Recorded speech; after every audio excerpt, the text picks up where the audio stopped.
Live struggle legacy. It's a whole movement. Hey everybody, it's your boy MP, Live Struggle Legacy, and welcome to the Live Struggle Legacy Podcast, Season 2.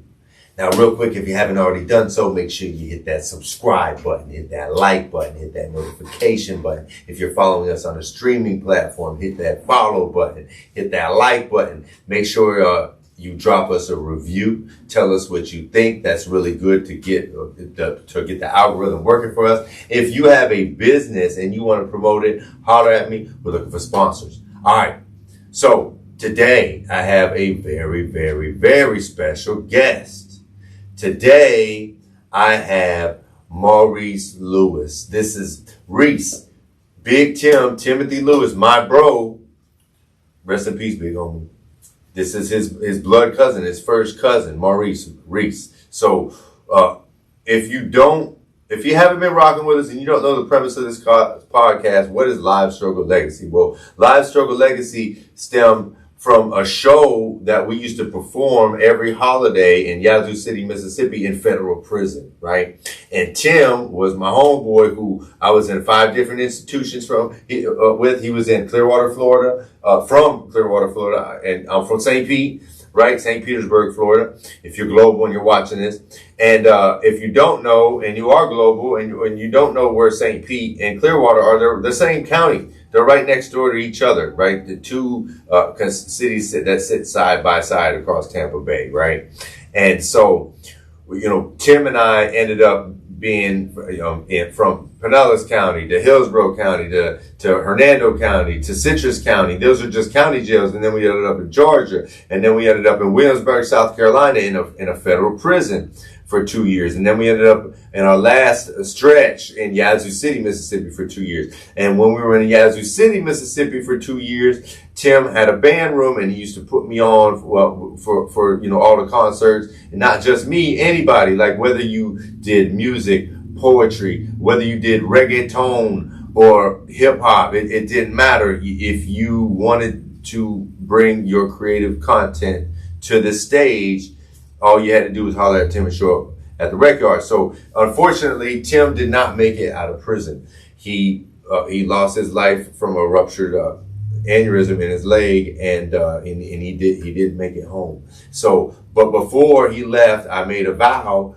that when we got out, we were going to take all the songs that we were performing live on the rec yard, and we were going to turn them into an album in the streets. Well, Tim never had that opportunity. So ever since, here I am trying to catch up on life, figure things out as life keeps on lifing, but all the while keeping my big homie in my heart and mind, and trying to figure out how to best pay homage to him. And so here we are now, years later, Live Struggle Legacy Podcast, where I bring on guests just like Tim did, in the spirit of Tim, for people to be able to share their stories, and with the goal and objective of inspiring people to give their gifts to the world before it's too late, right? So we tell stories that inspire on this podcast. And right now, I have Reese on the stage to not only tell you who he is, he's going to tell you who Tim is, and a little bit about their relationship, their background, their life struggle. So first of all, Reese, I can't thank you enough. Reese came all the way from Georgia. I appreciate you coming on to the show. And I know we're going to talk about some things that probably aren't easy to talk about, but I can't. But again, bro, I just want to thank you from the bottom of my heart for coming out. And I want to introduce you to the people, give you the stage, and let you get the story out, bro, in the best way that you see fit, right? I got you, man. So,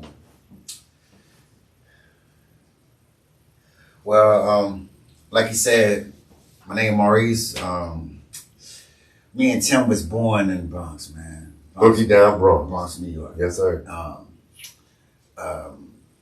His mom and my mom are sisters.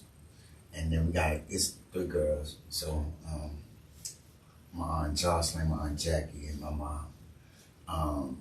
And as far as like the childhood, like being born in the Bronx, there's 2 sides. You got the South Bronx, but we wasn't staying on that side, I don't think. But I was young, you know. I remember, you know, I could taste, you know, I remember when I was going to daycare, and then going. I went to from kindergarten to the second grade. I was in Catholic school. Okay. And you know, we used to walk to school. You know what I'm saying? From you know, had to dress in uniform. That was cool, man. My mom was in the military, and so while she was, you know, while she's the oldest, so you know, she was in the military. And then while she was in the military, my grandmother and my aunts, they helped raise me. So really, they was my mother for some years. So Tim is 2 years younger than me. And so I guess, like, you know, once Tim was born, you know, my Aunt Jocelyn, you know, had her life, whatever. And then, you know, my Aunt Jackie, she had her son like 4 years later. So we are 2 years apart. So those, you know, those like my brothers. I'm the only child, you know, but moving down, probably like I remember like second grade or whatever. Second grade. An accident happened with my grandmother while we was living in these apartments or whatever. So And this in the Bronx. yeah, in the Bronx. I remember, you know, bad accident. The roof came down on her leg. I was in the bed with her, you know. Man. And everything was good, just messed up. And then we had, you know, we had to move down south because originally our family is from Clearwater. You know, Before the Bronx. yeah. Okay. So the root of our family, we got a big family from Clearwater, Florida. Okay. You know, my grandmother moved from Clearwater when she was young. You know what I'm saying? To get away from Clearwater, so she moved up north and just did, you know, start out a whole new life working with mental kids for so many years. And I remember going to work with her, you know, and just going to work with her, playing with other kids that's like, you know, mental. And it's just like, life was good, man. You know what I'm saying? I was spoiled. You know, I was protected. Yeah. Until, you know, so once we moved down here to Clearwater, you know, that's when things changed. Yeah. You know, it just being from up north, coming down south, it's just a whole new world. Yeah. You know, I come from listening to like the Fat Boys to Curtis Blow, Yeah. you know, Michael Jackson. You know, that was my thing. Yeah. Then moved out south. Now you got like, you know, you got Luke, Two Live Crew. You know what I'm saying? Like, Yeah. you got Luke, Two Live Crew. You know, just like growing up in a whole new Poison Clan. all that. Yeah. You know, and just like, you know, gold in the mouth. You know, Yeah. I'm about like 3-4 years old. Not 3 or 4. I'm sorry, but like I'm like probably like 10, 11. Because I came down when I was in the second grade. Okay. Elementary school. Yeah. We came down, and you know, like I said, you know, came down to Clearwater, and elementary school was cool. You know, being young, we do some crucial things. You know, had bullies and stuff like that. Yeah. I was bullied, whatever, for some years, and then after that, man, it's just like, you know. Go to middle school, that's a whole nother scene. Now you're a young man, and you're still a kid, so you know dealing with, you know, girls and stuff like that. Yeah. Things started to change. Body started changing. Mind started changing. Yeah, and I remember, you know what I'm saying, shout out to my homeboy Trap. You know, that you know, that was, you know, if you seen him, you seen me. You know what I'm saying? Yeah. And my other homeboy, you know, we had our little clique. Yeah. Was Tim a part of all this? Nah, Tim was, so he came down later, like a few years later, him and his mom, and you know, they have their life. My mom had got out of the military, and you know, you know, I'm with my mom now. Yeah. You know, my grandma's still alive, and Tim have Nikhil is from. She was born in New York also, so they came down with their mother. You know, saying they have their own life or whatever. But we stayed in Clearwater, and we wasn't in the streets like that. Yeah. I stayed at the rec center, the Martin Luther King Center, and joined the Irvin's All-American Youth Club. Grandma wanted me to make sure, I was straight. Yeah, that's out right. there doing That's right. wrong. That's right. Tim, on the other hand, sometimes he'll be around, like at the rec centers or whatever. But I mean, like he's living his own, doing his own thing, got his own, crew, whatever. I don't know what they was doing. I just know at the time, like, he was always getting in trouble. I don't think Tim was like, I think the furthest Tim got is like middle school. Okay. But In terms of like schooling. Huh? In terms of schooling? Yeah. Because he's in the streets a little bit, right? Yeah. So yeah, he was in, at a young age. Yeah. Yeah.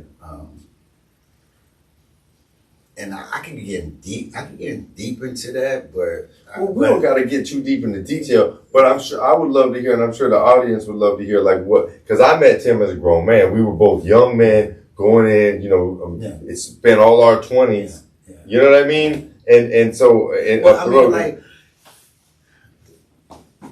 Tim, like, you ever seen Blow? Yeah. Tim was like, the character in Blow. Okay. When he got out, the first time, like when he got out, and then he came up, and he got locked back up again. He came up even more. Yeah. Like Johnny Depp, he just every time he got out of prison, he bounced back even more. Yeah. And that's how Tim was. Yeah. And until this last time. Yeah. But Tim on the streets, he wasn't out there like standing on the corner. Yeah. He was moving. Tim was moving. He wasn't, kicking down doors, shooting. Tim wasn't. He had his personal jugs. You know what I'm saying? And it's like he did good business though. Ultimately. Yeah. So I mean, like he wasn't like staying on the corners. Yeah. Man. And one thing I noticed about Tim, he wasn't sloppy with it. Yeah. He wasn't, showing it off. You know what I'm saying? And like I never seen Tim always had a vehicle. He not riding around in a box Chevy or nothing like that. No disrespect. I mean that's cool, but he wasn't flashy with it. Yeah. But it kind of hurt me because this last time when he got incarcerated. Yeah. I don't know if you know the story, but how from what I was told, like, come on, man, like you snitching, like people, you snitch on the man, and then like. So tell us a little bit. You got to go in specific details, but a lot of people did. This is what they here for. They want the stories. I mean, so if you get, from what I heard, like, because he just had a baby boy, whatever. Yeah. And they staying out there like, him and his girl, had their own place. From what I heard, like, them folks kicked in the door. Yeah. And he actually got away, but he came back. He stopped. He thought, like, look, I can't leave my baby there, my child. And so he went back. But it was like, okay, they wasn't watching him. I think somebody told. Yeah. Yeah, from what I heard, somebody told. Yeah. And so this is like his third time being incarcerated. And so back then, I guess, like they had that, what's that, 10, 20, 30? Yeah, they bound him, bro. I remember, if I'm not mistaken, he only got caught with a gun and like maybe a little bit of work or something, right? Yeah. Or not even. It was more. Okay. From what I heard. Okay. Yeah, it was more. I mean, I was there. It was more. Okay. I just know it was That's like a gun and some work though, as far as I understand. Yeah, but what really kind of messed it up. Even he got more time, added on. I think because of, you got a child there also. Oh, okay. You know what I'm saying? So yeah, you got work, you got a gun, and you got a child there. So they probably slap him with that or whatever. Okay. I know they give him, I'm pretty sure, 10 piece, right? Yeah, I thought it was more. Maybe. He just probably did 10. Okay. And the rest he was about to, Yeah. So it was, the hard part about it was, you supposed to come home. He ain't have no license. He ain't have no fucking license, bro. Yeah. Like, we get in the car, you coming home. Yeah. So, growing up, like I said, we were, he had his side, I had my side. I just wish that I could have. Tim always, when it came to, Tim kind of looked at me as a big brother. You know what I'm saying? Like, he used to ask me some stuff. Because you're 2 years older than him. Right? Yeah. So, but I was doing my own thing, and even when he got out, the second time, he was like, look, we should, because he was making money, you know what I'm saying? Like, I went to school to be a business manager, you know what I'm saying? Yeah. So I had I got the brain. Yeah. He had the money. Yeah. It just like, we didn't know at the time. What's that saying? Like, if you knew now, if you knew then what you know now. Yeah. You know what I'm saying? Like hindsight is 20/20, right? Come on, man. Yeah. Just like what you doing now,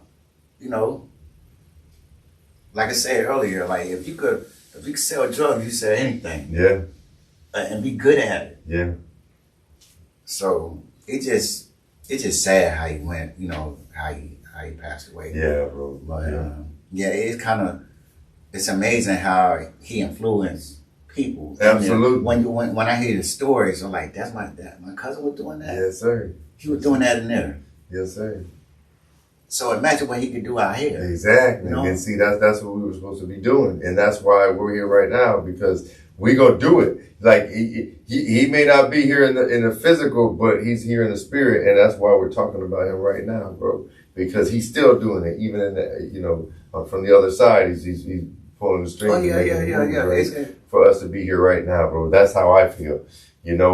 So if you could share maybe a little something about what you remember, because his big passion and what brought him and me together. And I will never, ever forget this moment. Okay, so I talked a little bit about this on the podcast, but when I went to my first spot, it was me and Tim's first spot, first prison, right? Tim had already been there a little bit longer than me. I think he had got designated there before me. We're way out there in South Carolina. And the thing about being way out there in South Carolina in your first prison, you don't know what to expect. You're ready for war. You're ready for whatever. Even if you're a peaceful person, you don't know. You see movies and hear people talk. You ain't never stepped on a yard before. You don't know what to expect. Well, it was such a blessing on that particular yard, because all of a sudden we see all these homeboys from Clearwater, St. Pete, Largo. Shout out, man, from Largo. You know what I mean? We got homies from St. Pete. I had co-defendants there, right? But like Tim was one of the closest homies, and even though we were in different units, we'd see each other. And there was a band room there, right? Now I didn't know nothing about these prison politics at the time, but I used to be over there by the band room, and the dudes that had the band room, they were doing their thing, but it was a go-go band. They were from D.C. I don't know if you're familiar with go-go. Like a lot of cowbell. It's like hip-hop with cowbell and drums. And it's I love it. It's a vibe, bro. If you ever listen to like Wale, you know what I mean? From D.C., he has that kind of a go-go kind of feel to a lot of his songs. But Chuck, I believe it's Chuck, what's his name? Chuck Brown, if I'm not mistaken. It was like the godfather of go-go, the guy that started go-go in D.C. I may be mistaken. Chuck something or other. His name's Chuck. I want to say Chuck Brown. Forgive me if I'm mistaken. But anyway, I would always ask Tim, like, man, why you don't fuck with the band room, bro? Because I know Tim do music. We used to be freestyling. That's how him and I clicked. Like, we would be in Hernando County in a holding tank for like 8 hours.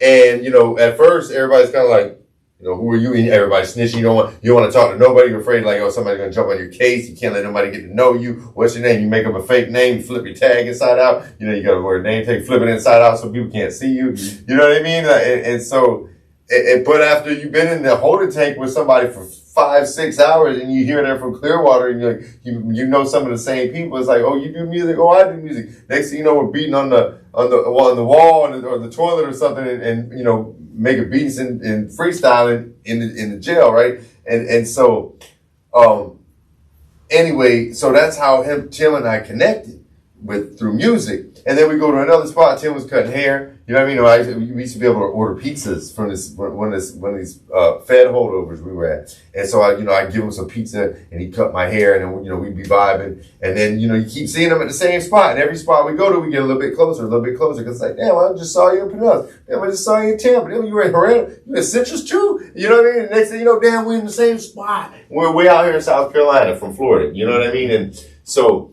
but with that band room, I'd be like, Tim, you fuck with music, why you not fucking with them? He's like, and he didn't really want to say. And then I found out reasons why the dudes were kind of on some other shit. That's all I'm gonna say right now. I don't want to be airing nobody out, but there was some weird DC, Florida politics. Yeah, you know what I mean? Weird politics that you see in prison. And me personally, I have nothing against DC. I don't subscribe to all those politics, but certain prisons you go to, there's certain politics, and when no, I wasn't clicked up. I wasn't in any gang, but best believe Tim and I were with Florida. So if we ever needed anything, we got this whole group of people from Florida. And same thing, if they need something from us, you get with what you call your car, your homies, right? And so Tim was like, no, man. And then I kind of started to peak game a little bit after that, and then started to fall way back from that.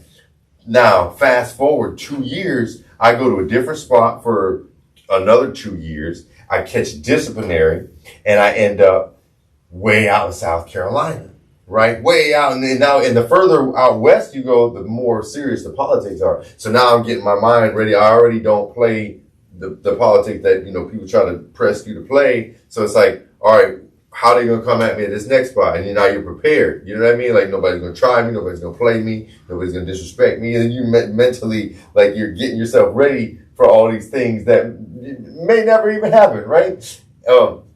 So we get to Yazoo City, Mississippi. Now, at least when I was in the bus, I was with a homeboy when I got there. But when I went to Yazoo, I was on a disciplinary. I didn't know nobody when I got there, right? And then what I always would tell people about prison, you know who somebody is the moment you go to that cafeteria, right? It's kind of like high school. Remember in high school how you had the different everybody we clicked up. You had the preppy boys over here. You got you got the nerds over here. You got the gothic kids over here. You know what I mean? Everybody's in the same spot. And they sit with the same people, and then everybody's kind of isolated. Yeah. You know what I mean? Right. And so that's how it is in there, but on a real serious level. Like Paisas over here, Serenos over here, Bloods over here, Crips over here, GDs here, Vice Lords here. You know what I mean? Yeah. And then, but then you had these whole cars, Florida, Virginia, Carolina, you know what I mean? In a whole sections, right? So now I get into the cafeteria, and the first thing you're looking, where's the Florida table? Yo, somebody show me where the Florida table is. You know what I mean? Yeah. And the first thing I see, now I don't know if you know Man, right? And the Man's from Largo, but Man knew Big Baby real well. Mm-hmm. And the first person I see is Man. And Man's like, yo, Mike, what up? I'm like, yo, you're happy. I mean, so happy to see a familiar face.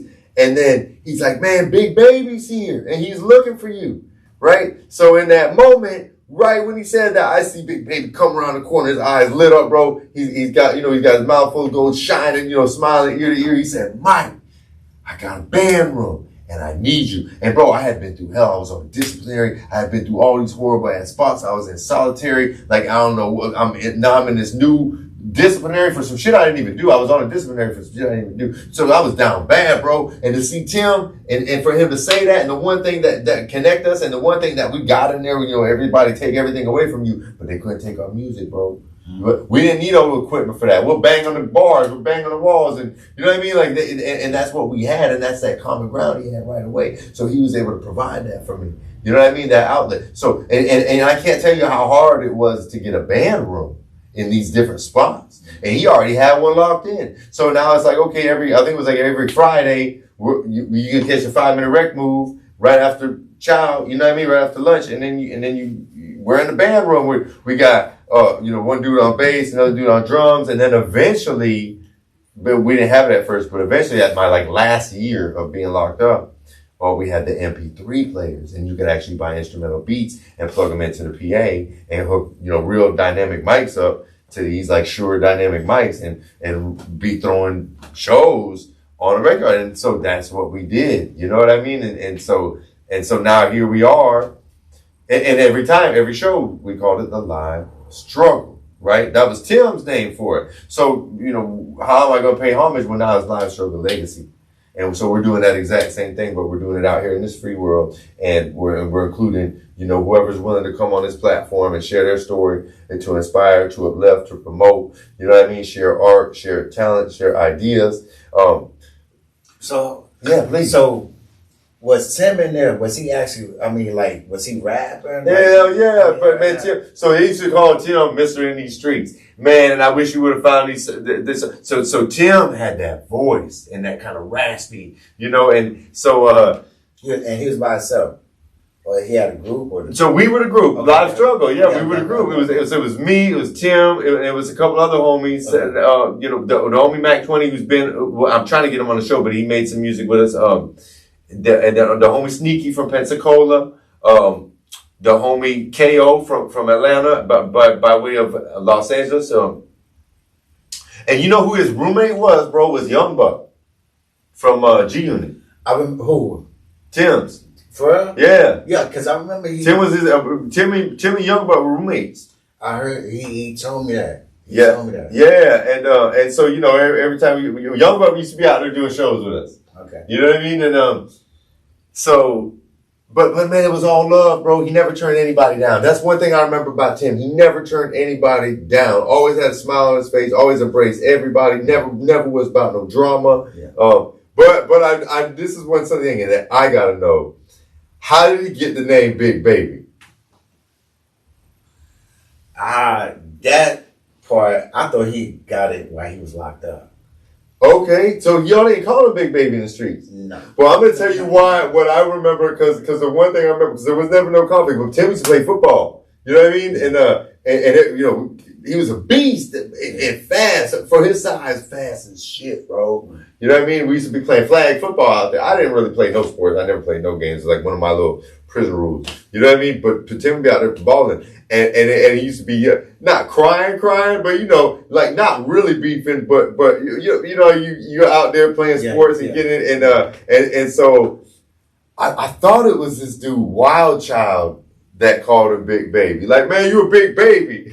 You know what I mean? Because he would be, like not no like real, but fussing over sports or whatever the case may be. But I thought there was a story that came.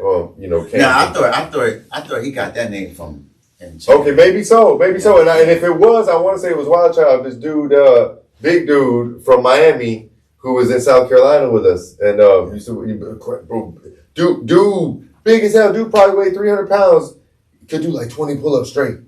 You know what I mean? Dude was a beast, but he used to be out there playing ball with Tim, and we used to be in like a workout car together. Wild Child, this other dude named Big D from Orlando, and then this dude from right outside of, I want to say Myrtle Beach, Georgetown, I think is the name of the town outside of Myrtle Beach, Carolina, and he used to run the car, and he taught like the power yoga class, all the fitness classes, and all that. But like Tim was kind of doing his own thing when we were in Carolina. But we were in a workout car together, and we'd always see Tim. And I remember the first person I remember calling him Big Baby was Wild Child, the dude from Miami. Okay. So, but I still thought that came from. Nah. That didn't. I thought he got that from being locked up. Okay, maybe, probably, and now that you mention it was probably Wild Child that gave him that name. But like I said, this last time, like I had graduated high school in '96. Okay. So like, Tim was like, Tim was constantly like, when him and Sal, they was constantly like, that was his road dog. Yeah. You know what I'm saying? Yeah. So, on that part, like, jewelry. And now, stuff like that. Yeah. But Tim doing good for himself, and take care of his boys or whatever. Yeah. After I graduated, how that time. Well, let's back up a little. Like I said, probably like 94, 95. Going to school. High school was cool. Graduated in 96. And that's when, like, now it's like, okay, you graduated. I probably went to college, for a semester or whatever. And then, that's when you try to find yourself. Yeah. And so now, when it comes to music, around this time, like I said, we moved down to Florida, from New York. Now the music changed a little bit, it right? Changed, and then like I say, you listen. We was into, Two Live Crew and Poison Clan and Trick Daddy and all that. Now, as you get older, now you with No Limit. Yeah. During the 90s, they took over everything, bro. They took over, so everybody was a No Limit soldier, and everybody in the kitchen now. You know what I'm saying? How to make crack. Like, like we actually like make crack like. Ghetto dope, so everybody on ghetto dope now, and it's like, now I'm working, I'm working and ain't making the money, you're making money, but I want that, and being young, you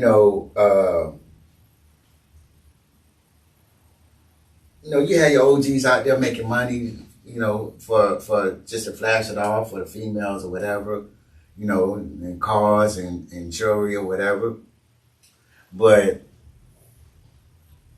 me and my partner, we was trying to make money to have a business, And so we actually, like, believe it or not, like, just listening to Master P and all that. Okay, this how we start on music. This how we start doing that, man. Yeah. And not only, I wouldn't say us, but other people also. That was like the era of the everybody took that the independent rapper, and So he inspired a lot of people. A lot.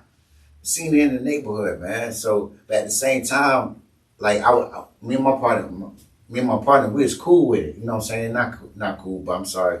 We was smart with it. Yeah. Meaning like you ain't gonna catch us on the corner. Yeah. We're gonna sell outside, like in another neighborhood. And where's real money at, and we took trips to Miami and got some stuff and came back down and like we made things happen. Next thing you know, we built the studio in this room. Mm-hmm. Next thing you know, we making hits.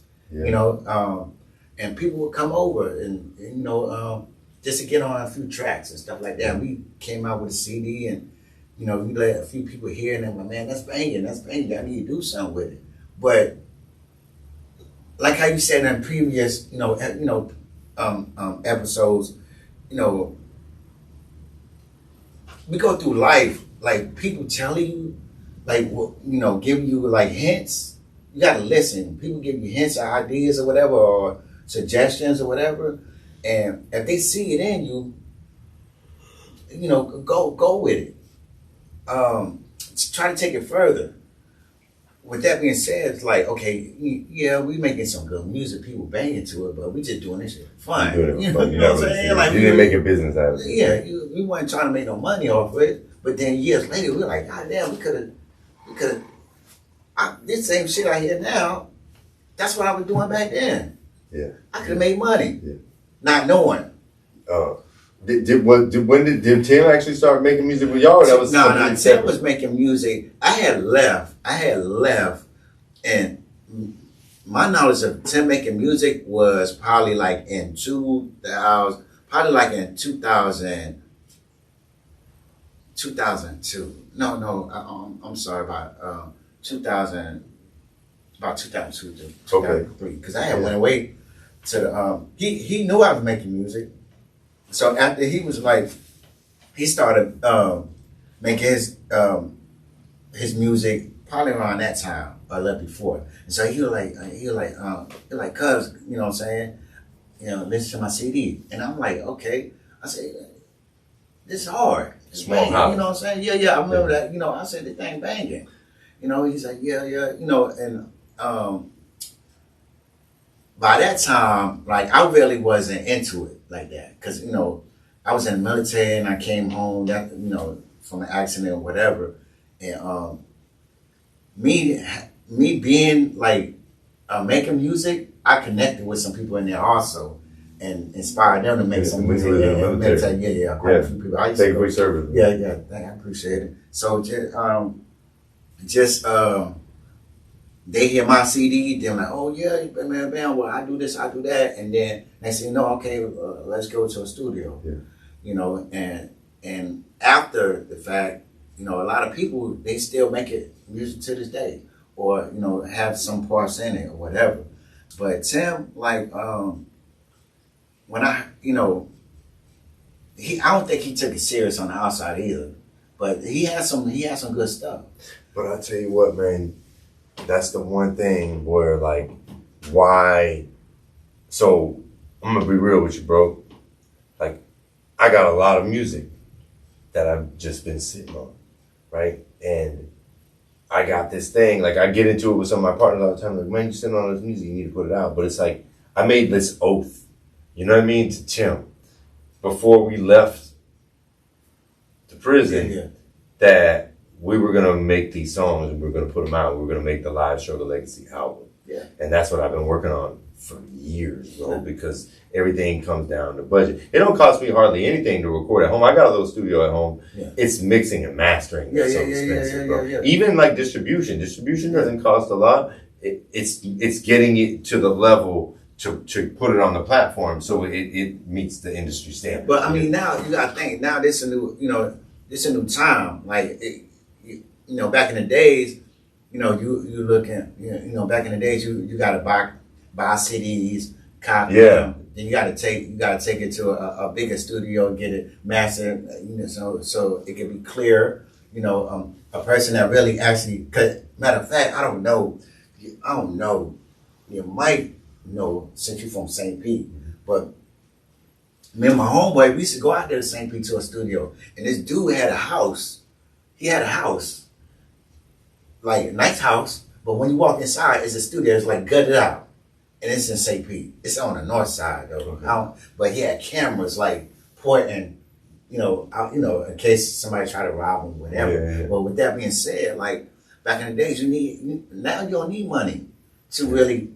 When you say distribution, no, you just put that thing on but then like it's just But it's a difference between using like BandLab, some app on your phone, and you really going to a studio and having somebody refine it, run it through the plugins, run it through the gear. You can tell the difference. Yeah. You know what I mean? And that's the thing. Once you've put out music on a professional level, I mean, in my opinion, is like I never want it to sound worse than my last song. It's got to sound as good or better in terms of sound quality. Yeah. You know what I'm saying? So yeah, I could just put things out, but I don't want to put things out that don't sound as good as what I was putting out in 2008. You know what I mean? Yeah. But I was bringing that up to say, like, okay, maybe Tim wasn't serious about it out there in that world, but he was getting there. He knew he was working with some of the same people. We knew a lot of the same people. That was the crazy thing. Same people, like legitimate music level. Yeah. Same people on some like street shit too. Yeah. You know what I mean? And but what was incredible about what we were doing, and Tim was like on top of all this, we would only have that band room once a week. And the way that our workflow, you talk about iron sharpening iron, bro. You know what I mean? When you think about like, okay, when Master P came out with No Limit, you had this like competitive nature in the camp. Everybody dropping their music. You had Master P, C Murder, Silver Shocker, you had Cain and Abel, you had, all these people, Fiend, and you had everybody was doing their thing, waiting for their chance. Soulja Slim, I can't talk about No Limit and not say Soulja Slim. Rest in peace, Soulja Slim. You know what I mean? But all these people kind of. So I imagine in those camps there was like this kind of healthy competition, right? You were doing music in the same studio. Same with when you see later on it was Cash Money, right? And you had the Hot Boys, and you know what I mean. You had Wayne, Turk, Juvie, BG, and so they're a team, they're a camp, but there's also this healthy competition. We're getting this song, and who got the better verse? Does BG or Wayne? Does Juvie? You know what I mean? And like. And then like you look at it up north, you had G-Unit, right? And it's like and it's just crazy that Young Buck was G Unit, and that he was happened to be a part of what we were doing in there, live struggle, right? But if you look at G Unit and then you watch these interviews with like 50, The Game, Young Buck, Lloyd Banks, and they all kind of had this healthy, and Tony Yayo, you know what I mean? They had kind of had this healthy competition with one another. You know what I'm saying? Get in the booth like, okay, I'm gonna murk this verse. You know what I mean? I'm gonna try to outdo 50 verse. I'm gonna try to outdo Buck verse. I'm gonna try, you know what I mean? And so it's like, yeah, maybe we were convicts. Maybe we ain't got the limelight and the cameras and everything else, but we had that same healthy dynamic. It was like we there may not be no money, but it was like Tim's label. You know what I'm saying? That Tim get everybody together. He was like Baby. You know what I'm saying? Only he could rap. You know what I mean? Not to say Baby, whatever. I'm not trying to disrespect. I'm just saying, Tim was going hard. And what made it, when I say, like, what really elevated all of us in that space was time crunches. We only got the band slot for 1 week. So now we all pick a beat. Somebody comes up with a hook, or what was kind of cool, what we used to do is everybody takes the beat home, and then everybody brings a hook, and then we pick and choose who's got the better hook. You know what I mean? And then we go from there, how we're going to build this song. And then, okay, the holiday might be the next week, right? So now we got to write this song. We can't record it. There was no recording equipment there. So it's like, you're not rapping over your lyrics. If you don't get it right, you fucked up in front of everybody, and yeah, you might be like, there's 700 motherfuckers out here, there's 1,500 motherfuckers on the compound. You go out on the rec yard on a holiday, you got 700 people on the rec yard. You know what I mean? That's a crowd, bro. Yeah. You know what I mean? And maybe only 100 of them listening, but still, they're listening. They're bopping. You got people that are drinking fake liquor. I mean, jailhouse liquor, smoking spice joints and shit, like they're in the club watching you perform. You know what I mean? That's what we were doing in there in Yazoo City, Mississippi. And so now you got a week to remember your lyrics, to rehearse and perform. And we only got that one day, so we would meet on the rec yard outside of the band room. Okay, we got to do rehearsal. You know what I mean? Get your verses right, get your verse. And then if somebody, like, I remember this one homie, he's the homie, but he would always kind of not have it together. Like, come on, man, it's about to be showtime, man. You don't even know your fucking verse, man. Tighten up, man, a bit. Tim, tell him, man, you need to tighten up. And so it's like, this camaraderie that we had, this support from one another. We're in here, locked up behind triple barbed wire, you know what I mean? And just all kind of bullshit going around us, away from our family. But that was the one thing that brought us all together, doing something that we love, bro. Something that Tim and I both, and some of these other guys too, love in that free world. Was y'all good on like commissary shit like that? Like, was y'all? So that was another thing about that little circle of us. Yeah. Like, one thing I remember about Tim, he wasn't gonna let you hurt. If you were one of the homies, he was gonna make sure you had, some macros, some soup, some whatever, bro. Like, I remember even when we first fell, like, it was somebody's birthday. I think it was one of our homies. I don't want to say his name, but he was actually my co-defendant, and he was real cool with Tim. Like, we were all cool, and I remember it was his birthday, and Tim made these calzones, bro. Like, he made them out of scratch. He steal flour and water and make dough, and then take commissary ingredients, steal a little bit of tomato sauce, and made these like amazing calzones. You put them in the microwave. You gotta cook them like 15 minutes. You cook them long enough, coat them in olive oil, and they actually like get crispy in the microwave. You know what I mean? And but he would do that. Like, everything I remember about Tim, he was charitable. You know what I mean? He was supportive. He was, he was like a brother in there, bro. And that's the thing in there. And we never even were in the same unit. Mm-hmm. But in there, it's different, bro. Like, you might not know somebody that long, and you might be complete strangers. But you go to 5 different spots, you see somebody every day. Next thing you know, you're closer with this stranger than you are some of your own blood relatives. You know what I'm saying? And I just remember him being the epitome of support, bro. You know what I mean? Like, in the glue for the music and everything else, keeping people together, bro. And that's the same kind of energy I'm trying to bring into this space, man. Mm-hmm. Like, unless for me to turn you down to come on this show, you gotta be having some real fucked up energy, right? Because even if your energy, like, you trying to work through it, we're gonna work it through it on here together. Yeah. You know what I mean? Unless you're just real negative and you want to just come out here and badmouth and shit, no, we ain't going for that. But other than that, there's no reason I wouldn't let somebody come in here and get their story out and inspire others, tell stories. You know what I mean? Promote. And that's what Tim was doing, man. So before I forget, you asked, was he rapping? Was he good, right? And they called him Mr. Indie Streets because he had this song called "I'm in these streets," and he would use his raspy voice. Man, I wish I remember the lyrics to this song, bro. God bless the dead. There was this dude named J.K. who used to freestyle like a motherfucker, and he would try to do it like Tim. You know what I mean? I'm in these streets, You know, and I can't remember the lyrics, bro, but it went something like that. Anyway, everybody called him Mr. In these streets. And that's one of the songs that I wanted to remake coming home, bro. But something happened to all his raps. I wanted to remake every one of those songs, bro. You know what I mean? In his spirit. But you know what? We got these memories. We got this podcast, and I got this album dropping. I ain't gonna give y'all a date. There's already a couple songs that I've leaked on the streaming platforms dedicated to the album. One featuring Mac 20. Shout out to the homie Mac 20. One featuring a singer-songwriter, Unbelievable Class V. Shout out Class V. I got another song coming out with her and Mac 20 on it.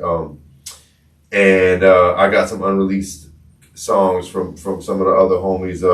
Shout out to the homie Infinite. He knew Tim real well. Infinite's from Tampa, born and raised, Nucio. He was in like 5 of them institutions together. He was one of the people right there. If I didn't have food and Tim had food, he's breaking bread. If Tim didn't have food, I have food, I'm breaking bread. If Infinite didn't have food, had food and we didn't, like he's breaking, like that's what we had in there. Like if we can't call home to our people, we got each other. We know that.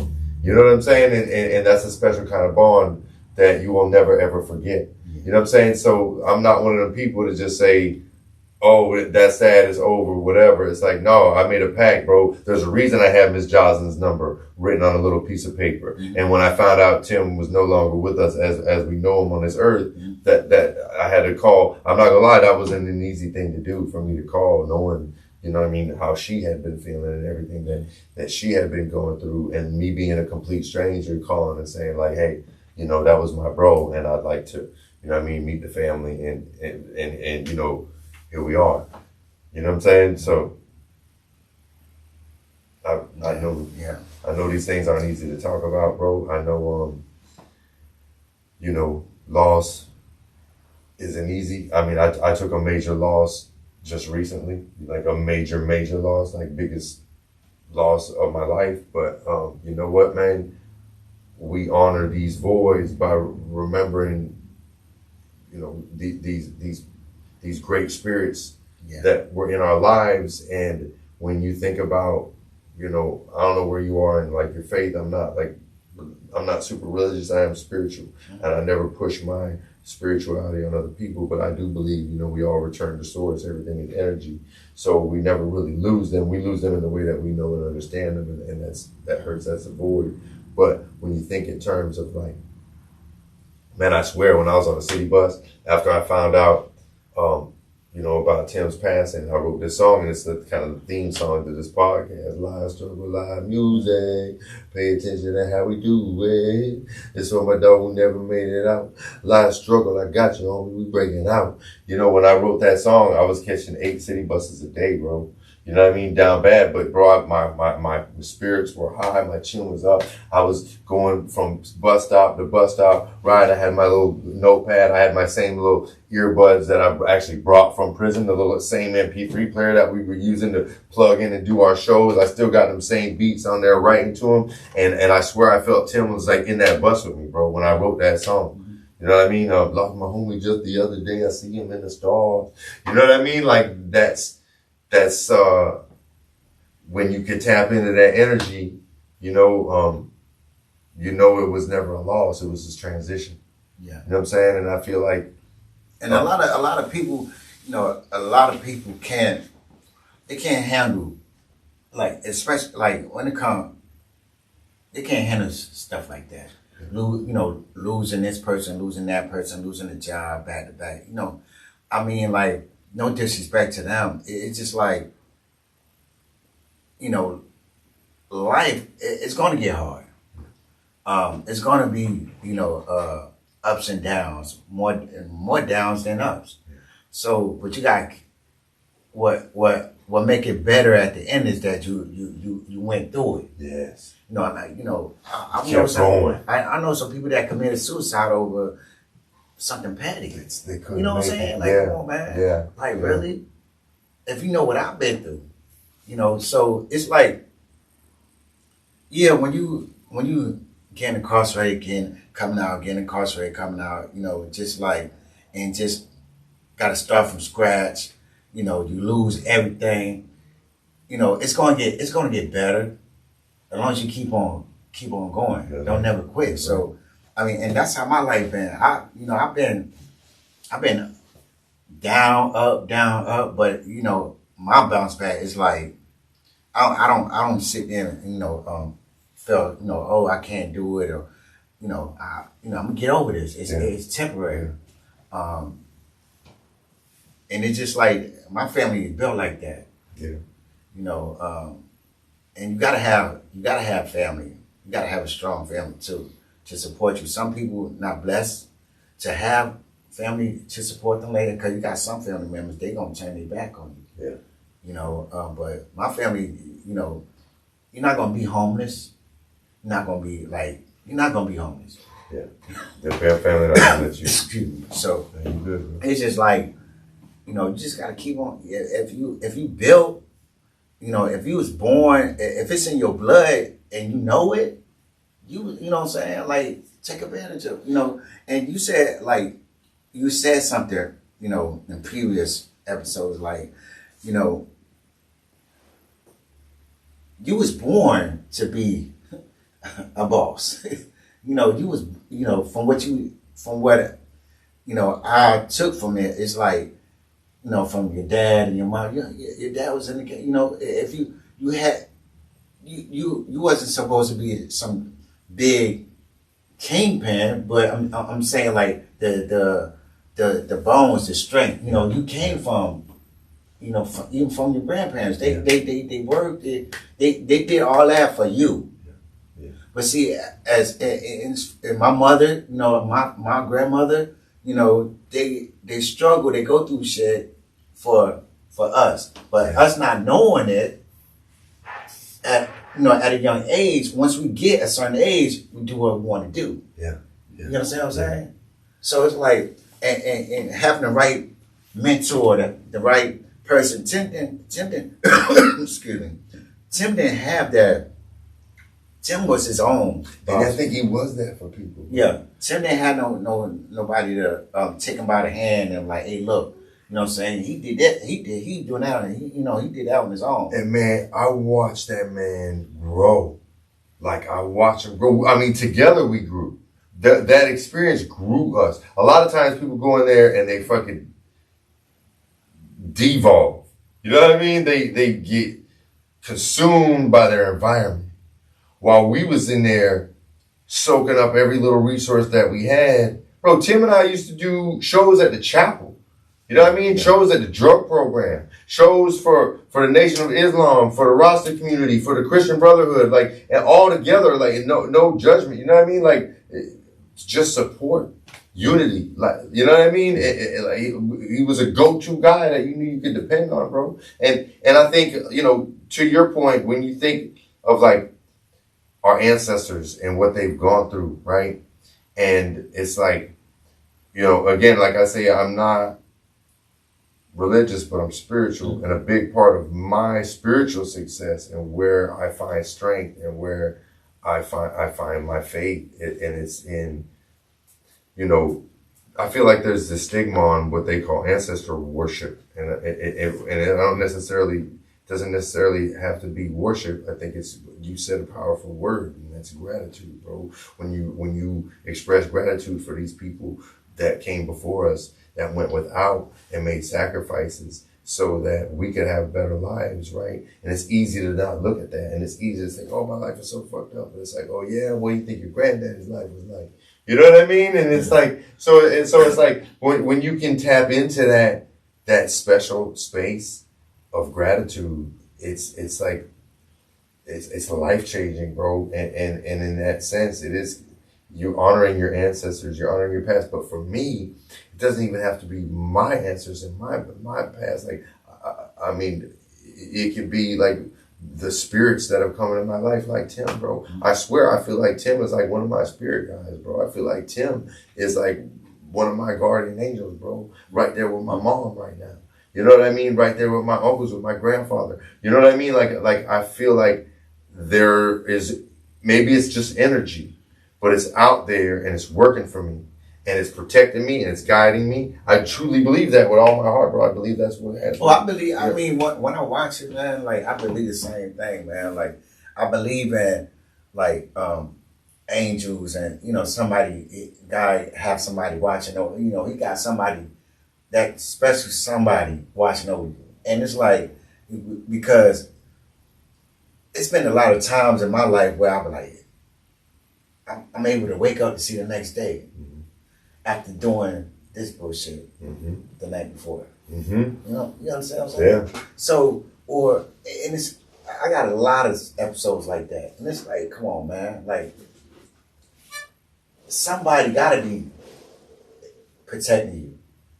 And so, when I look at, when you have these guests on here and I hear you talk, and I'm like, I see Tim, you know what I'm saying? Sometimes I, you know, get, you know, I think about him, you know, when I hear you talk and speak, I'm like, man, he talking through him, you know what I'm saying? Because, like, he there. Because, like, yeah, he here.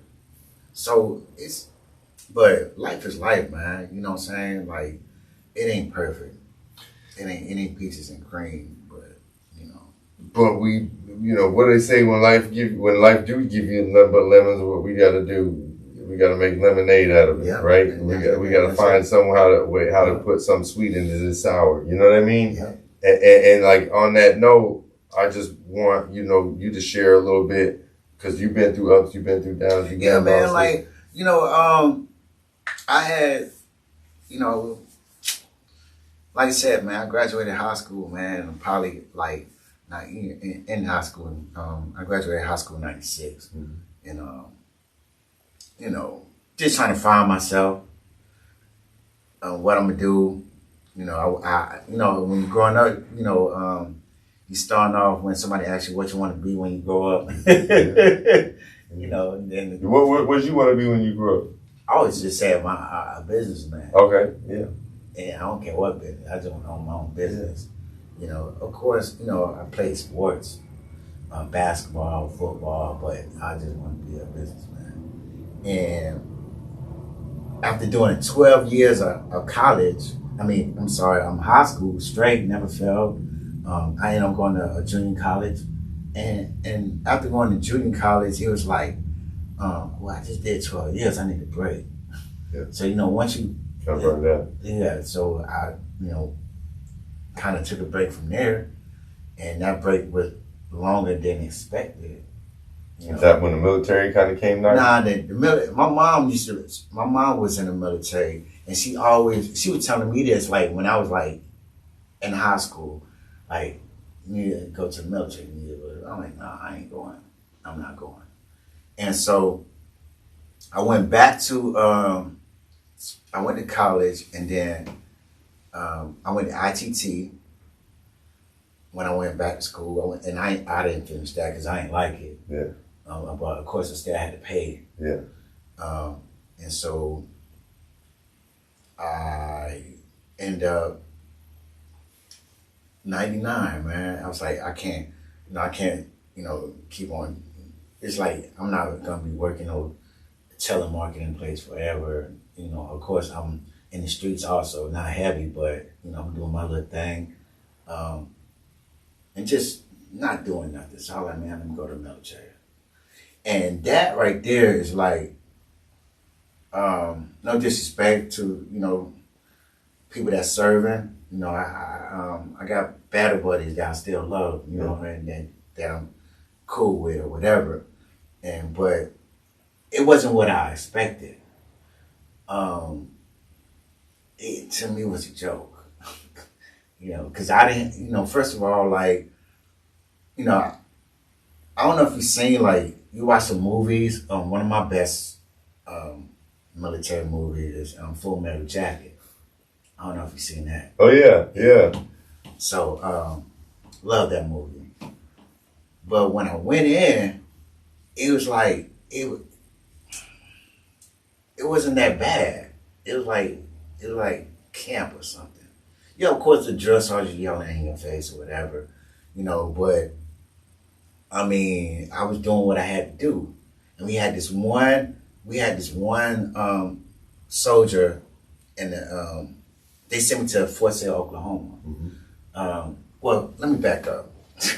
So the recruiter, he was like, look, you know, he's in the Army, bam, bam. He was like, look, I never forget, he picked me up in his Lexus, you know, black dude, you know, and we riding around, everywhere he go, you know, females, hi, you know, all up in his face, you know how the recruiters be at the high school, you know, the teachers, they smile. They lure you in. They show you, look, I got this car, I got this, I'm dressed good. This is what you can have. You join the military. Bam, he showed me his crib and all that, right? And so he was like, well, what you want to do? You know, and I was like, you know, I like working on computers. So I took my test or whatever. ASVAB, I took that, and they was like, look, you're a fire direction specialist. That's in Papa, whatever. And I'm like, okay. He said, yeah, you're gonna be working on a computer. You know what I'm saying? I'm like, cool. But I was in a tank, a small little tank or whatever. They call it MLRS. Yeah. So, like, I'm in this tank, and it's only like 3 of us in a small tank or whatever, and I'm on a computer or whatever. But yeah, basic training.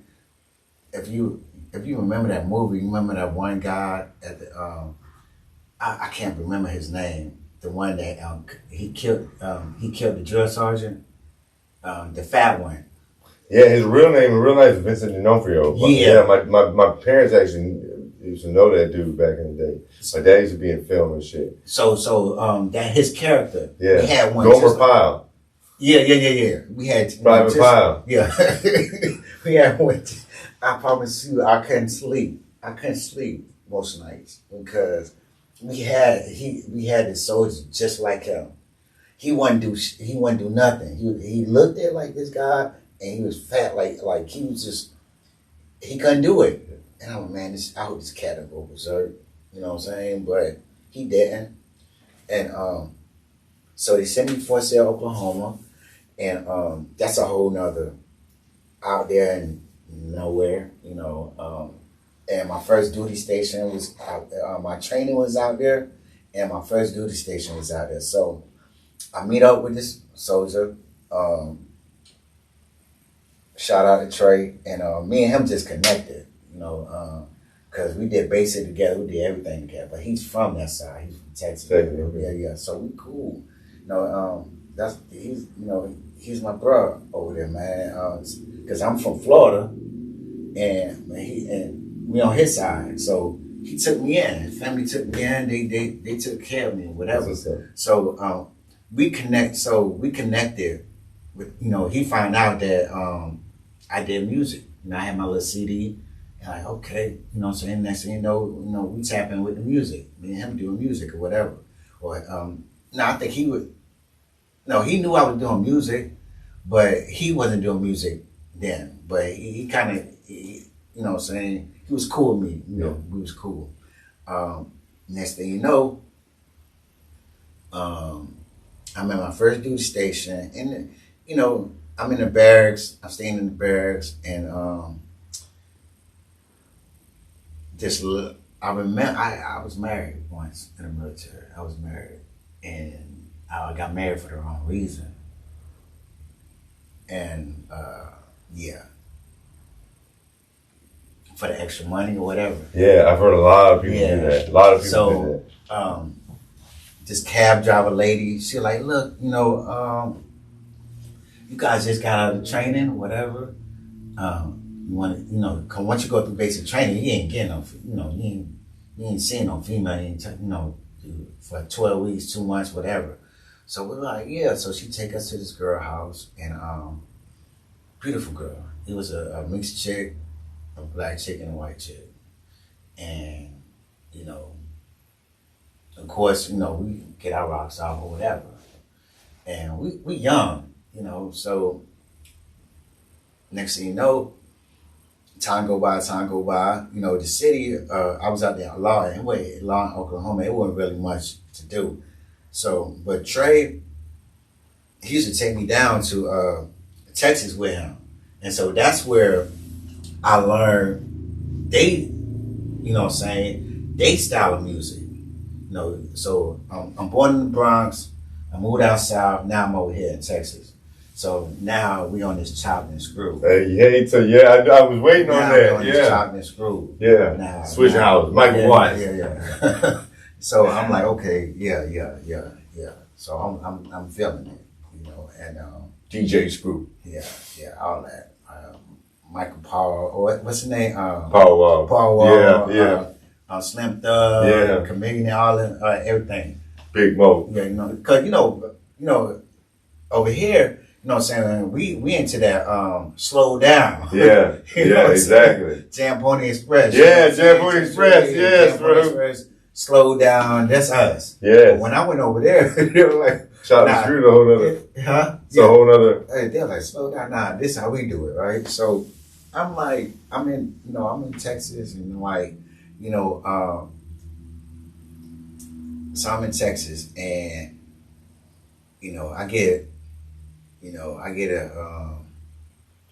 I meet up with somebody there, and they put, now I'm trying to, in the military, you don't get, you ain't get paid no money. The military good for benefits. Yeah, exactly. Military good for benefits, man. Like everything. I mean, you don't have to put no money down for a car. You just go on the lot, they see you're a soldier, they don't give you a car. Now, it might be a beat down car, you know what I'm saying? But you can get anything, right?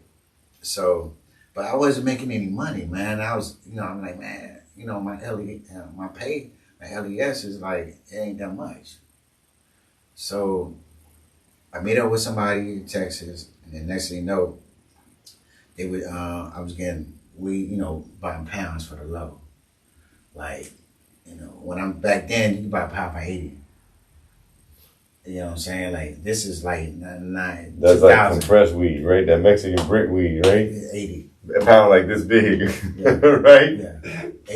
Like $80, right? Come back, flip it, whatever, right? So,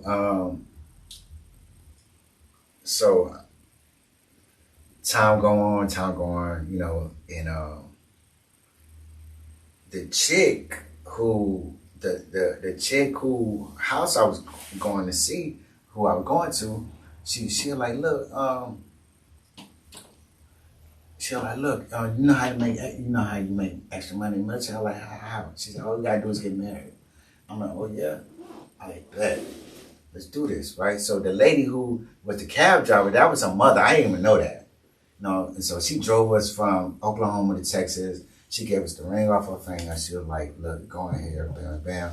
We going to court. We going to go in front of the judge or whatever, and we exchange vows, come out, bam. Next thing you know, a month later, my check is like fat, like 3 times fat. Next thing you know, I buy like 2 cars. Remember, I paid for a Fleetwood Cadillac Broham. Love that car. Big body, and I had like a little Dodge Neon too, and standard barriers, and I'm selling weed, so I'm doing it. So this one moment, I go to my wife's house at the time, and I'm finna go back down there to Texas, and me and my partners, we driving his vehicle, And I started out driving, and he said, and I said, man, look, I'm tired. You know what I'm saying? Why don't you take over? So I get in the back. And next thing you know, I wake up 3 days later. I wake up 3 days later in the hospital. And I was in a coma for 3 days. An accident? You got an accident? Damn. Yeah. I was in a coma for 3 days. I just remember like getting up and I had to go take a piss or whatever. And I looked down. I looked one way down the hallway and I see all these nurses. Like, I'm just waking up out of you don't know where you're at. You don't know what's going on. It was like a glow. And I see all these nurses just smiling. I think one of the nurses started crying. And I go to the bathroom. I go use the bathroom and come back out and I go back to sleep. So this time I'm in and out. And so next thing you know, last time I fully wake up, my mom and the doctor was there sitting next to me. And it was like, they told me what happened. Somebody had ran a red light and T-boned us at an intersection. So good thing I was already asleep. So I had a closed head brain injury and like my pelvic bone was fractured. And so all I did was pray. Like that's all I could do was pray. All I did was pray, man. And so they flew me from Oklahoma.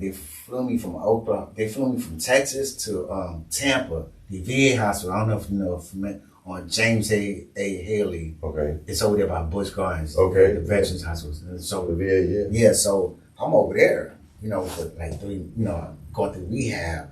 I used to stutter like real bad. I used to talk with my head down. I couldn't walk. Because of the accident? Yeah. So I'm just starting over. So I'm over there. Good thing I was young. I was like 22. I could have been dead at the age of 22. But I'm still young. But I'm not realizing what I just survived. Yeah. You understand what I'm saying? I'm alive, but not really being appreciative and grateful for it. You understand what I'm saying? So what you're saying is they open your eyes. It didn't open my eyes. It's just like I'm alive. Yeah. I thank God, but I'm alive. But because after surviving that, you would think that my shit would be straight. Oh, so you didn't see it yet? You know what I'm saying? You hadn't seen it yet. You didn't see the blessing. I didn't see it. Yeah. I ain't see the blessing, man. You know what I'm saying? Like, so I didn't see the blessing. What was it that finally opened up your eyes to know, like, how fortunate you had been? When did the gratitude start to become present in your life? Because you mentioned it several times in this podcast.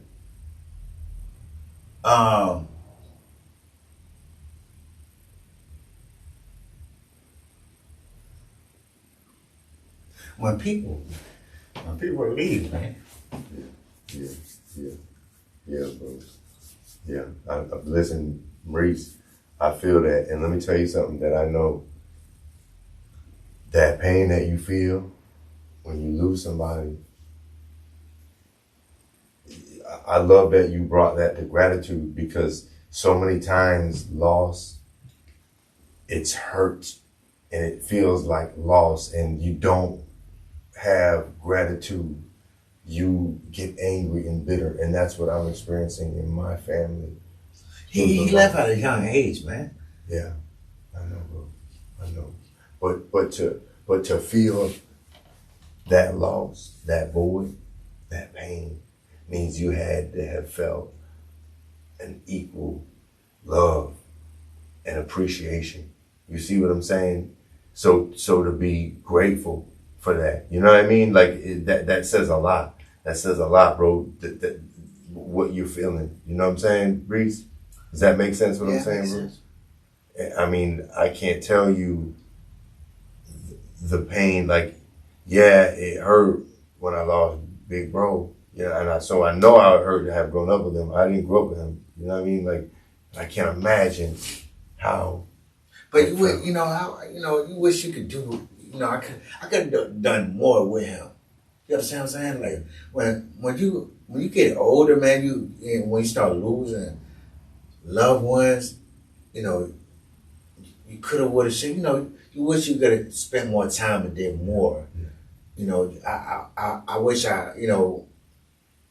just spend time with him more on the outside. Maybe he would have took a different direction, or even just like even, and to people out there, man, like if your folks, man, locked up or whatever, write them a letter, man. Write them that one letter, man. Try to write them a letter at least like once a month, man. Do that. Yeah. Cause that one letter go along. That one letter. Oh, bro. It go for years. I got every letter. Yeah. I got every letter that anybody ever wrote me. Yeah. To that point. It go a long way. Just a letter. They want to charge you for I'm late for a fucking phone call. Write them a letter. A letter ain't gonna cost you about 50 cents, whatever. And it's more valuable. Yeah. I'm telling you, man. It costs you less than $1 with the piece of paper, the envelope. And write them a letter, man. Yeah, man. So I wish I would have did that, but I got my life to live out here, and I'm trying to do this and do that, and get on my feet. Cause like I said, while he's locked up, in and out or whatever, I'm going through my shit. I'm trying, I'm trying to get on my feet, but yeah, man. So that to answer your question, just losing a loved one make me realize, like, God damn, I take my life as a joke. You feel me? It makes you see how we out here playing games. We don't realize how fragile this life is and how short it really is. Yeah. Right? And so on that note, like, this is how I try to live my life every day. But like,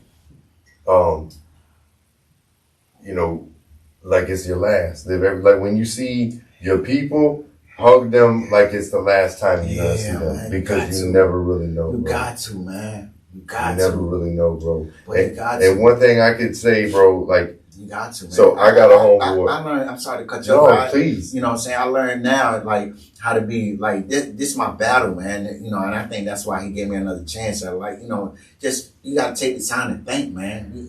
Just think, and just don't be so quick to react. Just think and just try to be humble, man. Like don't be angry so quick, because I have I deal with that. But at the same time, I catch myself, man. But you gotta, what I'm saying, like, just try to be, humble, man, to anybody, family, friends, or whatever, because that go a long way too, and it keep you living longer, really. Yeah.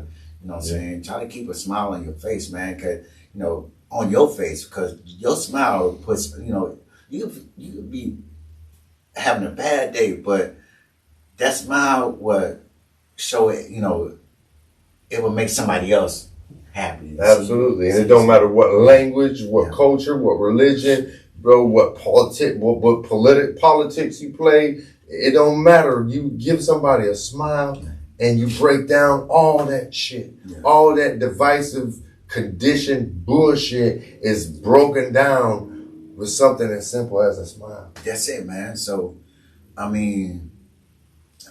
yeah, man. Cause you said, like I said, we talk outside of here, man. You say, I'm lifing it right now. Yeah, this life, man. This shit ain't no joke, man. You just gotta appreciate it. Man, yes, sir. You gotta appreciate it.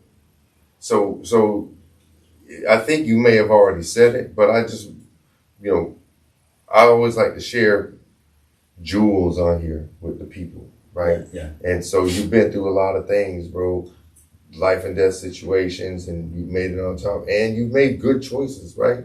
And I can feel your heart feeling heavy, like you felt like maybe you could have led Tim into, but that's not your cross to bear, bro. Yeah. You know what I mean? Yeah. And you, cause anything you do with him, he's with you in spirit, bro. Yeah.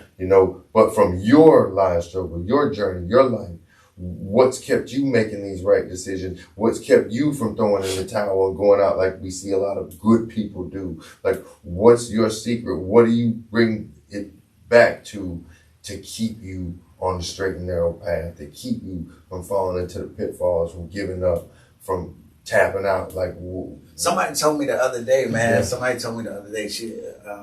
They said that you know, I was born blessed. You know, some people have blessings. Some people could be a blessing to somebody, but I was born blessed. So it's like, well, you know, what I try to, you know, what I've been doing. You know, I pray. You know, I ain't gonna. You know, I'm not how would you call it? Sanctified. I'm no angel. You know, but you know, I pray, man. I try to, you know, do right to others. I try my best to do right to others. You know, I'm not gonna take from you. You know, I might have done some people wrong in the past, but you know, I always apologize. You know, me, that's me. If I know I hurt you, or you know, if I even at work, you know, when I be at work, I be cursing motherfuckers all the time. But then I tell them, you know, they don't like me, but I tell them after that, you know, I apologize to them real quick. Yeah. You know what I'm saying? So it's like We have our moments, right? Yeah, man. So it's like you know, I just try to, you know, and another thing is too, it may sound bad, but you know, everybody have they demon, like they for, you know, some people, you know, drink, some, you know, some people do drugs. You know, me, like, you know, I have my moments when I, you know, drink or whatever. But at the end of the day, the problem's still there. Exactly. So, you know, I just try to stay positive, man. I don't like negativity, man. You know, I don't like to hear negative stuff. You know, I try not to feel sorry for people, and I try to make them understand, like, look, whatever you're going through is temporary. You know, just keep your head up and keep it pushing, man. Because, like I said, like, you know, I'm not supposed to be here. Yeah. You feel me? You know, bro, that's like something to be said. Like what you just said. Like, okay, I was talking to a real close friend, and she was telling me how, like, she cries, but for different reasons. And she's like thinking that I don't cry, like people don't cry. And it's like, bro, being through everything that I've been through and all the losses and all the turmoil, like, bro, I didn't think I was gonna live to see past my teens. I'm just being real. Mm-hmm. I didn't think I was gonna see that. Like what you said, like, I didn't feel like I'm supposed to be here right now. I can't tell you how many times on my way to work, whether it was Orange Theory going to coach, whether it was driving through traffic on the way to try to sell these hearing aids, or going to train or going to an interview where I don't even know if I'm going to get hired because I got 100 no's, but I'm not going to give up. You're not going to tell me no today. Tears down my face, bro. You know what I mean? Tears down my face. And it's like, why? Why am I crying? Why am I crying? I done made it through all these things, but I'm crying because I'm grateful. And as crazy as that sounds, and that's why, you know, in that moment, when I said, what is it? What was your moment? You say gratitude, bro. Like it hit. Like it's like these tears. Like maybe it hurts a little bit, but at the end of the day, I think that they're tears of joy because we made it, bro. You know what I mean? And they come out when we don't fully understand them. Like why am I on my way to work? My blessing, the job that I tried so hard to get, that I got 100 no's before I finally got one yes, and I'm crying every time I'm going. Every day, bro. I used to wake up 3:30 in the morning, driving to go teach a 5 a.m. class, tears running down my face. I got to go to the bathroom and wash them off before people see me and shit. You know what I mean? Why am I sad? And it's not sad. I can't really explain it. It's like just gratitude. It's like, damn, you're not supposed to be here. Mm-hmm. You were supposed to be gone. Mm-hmm. You're supposed to be buried, OD'd or some shit. Yeah. You know what I mean? And yet, here the fuck I am. You know what I mean? Stronger, better. You know what I mean? And it's like, and then it's but those tears. Those tears can be coming from so many different places. Because now, yeah, I'm here, but like, but damn, my mom's not here with me. Yeah. And damn, my big homie's not here with me. Yeah. But aren't they? Maybe they are with you, and maybe that's what you're feeling. Maybe that's you're feeling them through you, that spirit. You know what I'm saying? So it's like, I feel you, bro. And you know, but me, man, like I said, man, I talk to God like he's sitting right there next to me. I talk to him like I talk to him, like I don't curse him. I sit there and I talk to him like he's sitting right there, like why, you know what I'm saying, or I think on like I talk to him. I think that's a healthy thing, though. Yeah, I mean, I do the same thing.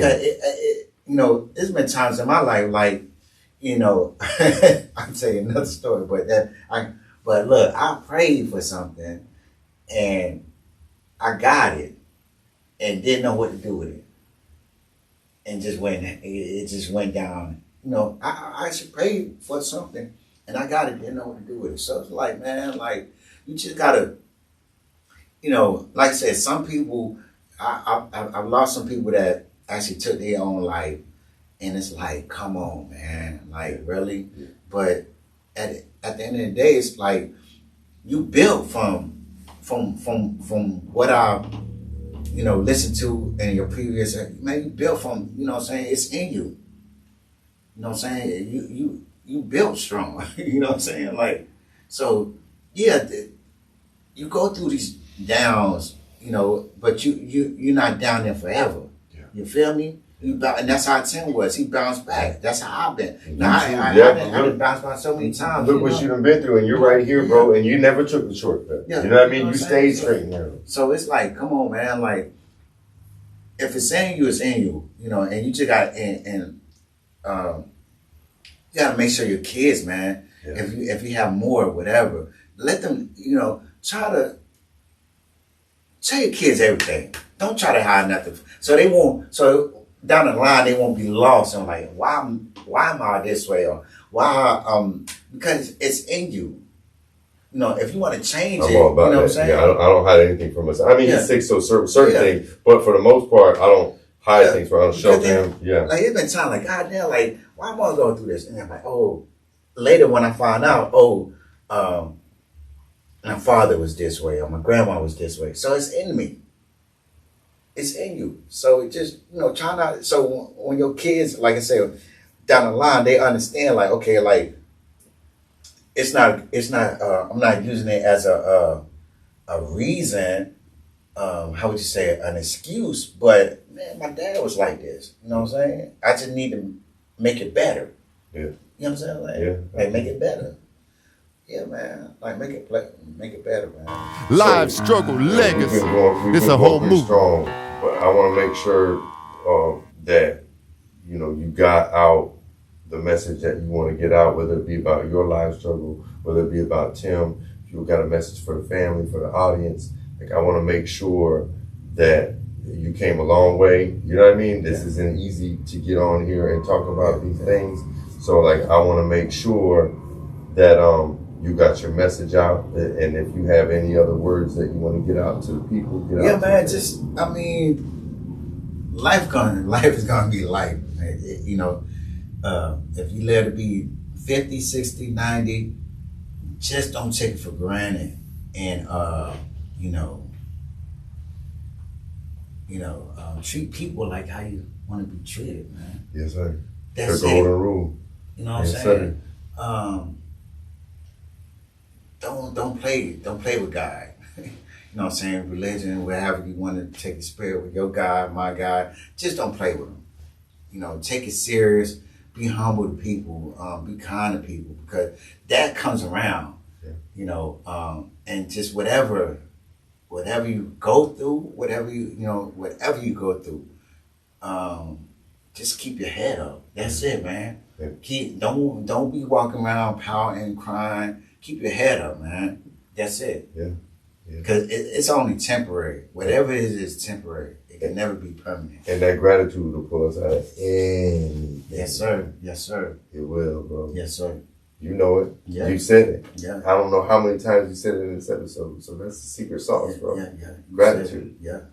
Take nothing for granted. Be grateful for what you got. Yes, sir. Yes, sir. Because you never know when it's going to disappear. But even when it does, be grateful that you had it. Yeah. Right? Yeah. Yeah. Yeah. Listen, man, I can't thank you enough for coming Man, out. it's a pleasure, man. Hey. Like, my pleasure, man. Yeah. Thank you so much, bro. And thank you for having me on Absolutely, here, man. bro. Absolutely. Hey, this for Sam, man. So Yes, sir. Yeah. Yes, sir. Thank you, man. Yes, sir. Yes, sir. Rest in peace, big baby. Yes, sir. God bless the bed. Happy birthday. God bless the bed. Happy birthday in heaven, Tim. 45, yes. Yeah. It's Maurice Lewis, the big homie. Live Struggle Legacy Podcast. I appreciate everybody watching. If you have not already done so, please make sure you hit that subscribe button, that like button, that notification button. If you're listening on a streaming platform, please make sure you hit that follow button, rate us, drop us a review, get active in the comment section. And if you're looking to promote your business, holler at me. We're looking for sponsors. It's Live Struggle Legacy. We building pyramids. Live struggle legacy. It's a whole movement.